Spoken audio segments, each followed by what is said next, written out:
Subject expert committee ने देश में फाइजर की कोविड वैक्सीन के इमरजेंसी यूज ऑथराइजेशन के लिए अनुमति नहीं दी है।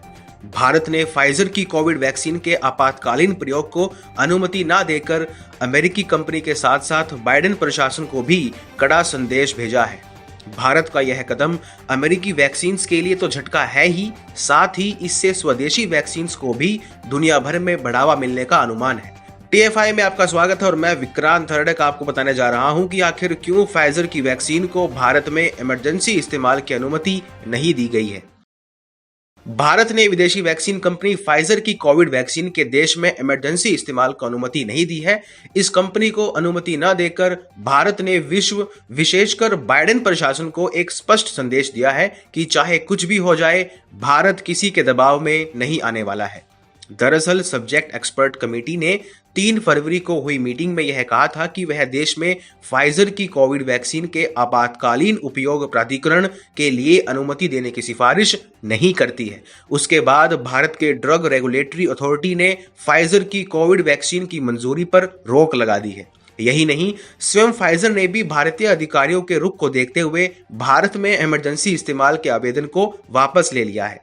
रिपोर्ट के अनुसार central drug standard control organisation की एक्सपर्ट कमेटी ने फाइजर की कोविड वैक्सीन पर जांच के दौरान इसके ट्रायल तथा इस्तेमाल से हुई कई गंभीर प्रतिकूल घटनाओं का परीक्षण किया। समिति ने जांच में पाया कि पोस्ट मार्केटिंग के दौरान पक्षाघात, एनाफिलेक्सिस और अन्य घटनाएं हुई हैं। इसके अलावा SEC ने नोट किया कि कंपनी ने भारतीय आबादी में सुरक्षा एवं प्रतिरक्षात्मकता डेटा उत्पन्न करने के लिए कोई योजना प्रस्तावित नहीं की है।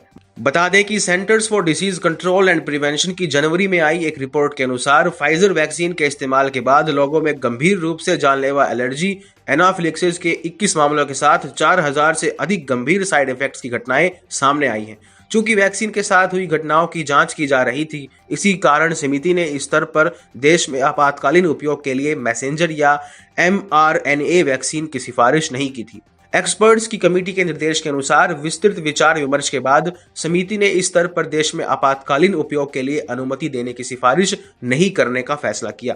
यहां ध्यान देने वाली बात यह है कि अमेरिका की इस दिग्गज फार्मास्यूटिकल कंपनी ने 5 दिसंबर को देश में अपनी कोविड वैक्सीन के इमरजेंसी इस्तेमाल के लिए आवेदन किया था, जो कि सीरम इंस्टीट्यूट ऑफ इंडिया के आवेदन से भी पहले किया गया था।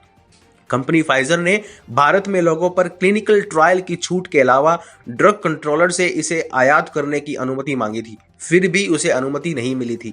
वहीं अमेरिकी खाद्य और औषधि प्रशासन ने पिछले साल 11 दिसंबर को वैक्सीन के लिए एक आपातकालीन उपयोग प्राधिकरण जारी कर दिया था, जबकि कोविशील्ड और कोवैक्सीन दोनों को भारत के ड्रग कंट्रोलर जनरल द्वारा इमरजेंसी इस्तेमाल के लिए 3 जनवरी को ही अनुमति दे दी गई थी। भारत सरकार ने अपने देश में बनी वैक्सीन पर भरोसा किया और इस विदेशी कंपनी पर आंख बंद कर विश्वास नहीं किया, बल्कि उसके वैक्सीन से होने वाले साइड इफेक्ट्स की जांच कराई। दुनिया भर में कई देश वैक्सीन निर्मित कर रहे हैं, लेकिन या तो वे पूरी तरह तैयार नहीं है या वे इतने असरदार नहीं है। भारत द्वारा फाइजर वैक्सीन को अब संदेह के घेरे में कर उसे अनुमति न देना इस बात का परिचायक है कि भारत किसी के भी दबाव में नहीं आने वाला है। फाइजर ने एक बयान जारी कर कहा कि उसने फिलहाल अपना आवेदन वापस ले लिया है और वह SEC द्वारा मांगे गए अतिरिक्त डेटा के साथ फिर से आवेदन करेंगे। भारत का इस तरह से फाइजर पर स्पष्ट रोक लगा देना अमेरिका और जो बाइडेन के लिए भी एक संदेश है कि भारत आत्मनिर्भर भारत बनने की ओर आगे बढ़ रहा है और अगर कोई चीज देश हित में नहीं है तो उसे गलत कहने में नहीं हिचकिचाएगा भारत।